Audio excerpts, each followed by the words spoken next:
The Swollen Fox. Every day the shepherds from the local villages took their flocks up the mountain. The grass was sweeter there. The shepherds worked hard all morning. They kept a sharp lookout for foxes, wolves, and eagles, but at lunchtime they liked to sit down together and enjoy their meal. Every day at midday the shepherds rounded up their sheep. They set the dogs to watch over the flocks.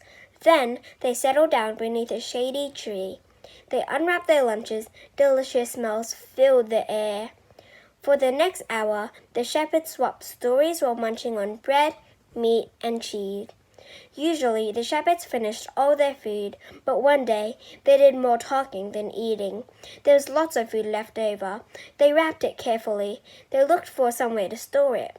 Eventually, they found a narrow opening in an old oak tree. They pushed the food to the back of the opening. They would come back for it tomorrow. That evening, a little fox wandered past the oak tree. He sniffed the air. He smelled food, delicious food. His sharp nose led him to the opening in the tree. He pushed his head through the narrow gap. The smell became stronger, but the food was too far back for him to reach it. He pushed further into the opening. Soon, his whole body filled the hole. The food was right beneath his nose.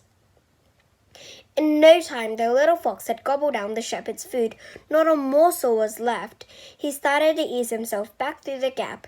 His tail made it through, but his stomach was swollen from all the food he had eaten. It would not fit through the opening. The little fox started to panic. He pushed back harder and harder. His tummy began to ache. He howled in pain.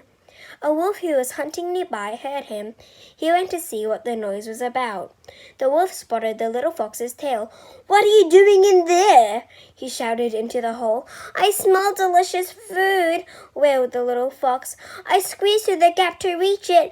Now I can't get out." "You probably ate too much," laughed the wolf.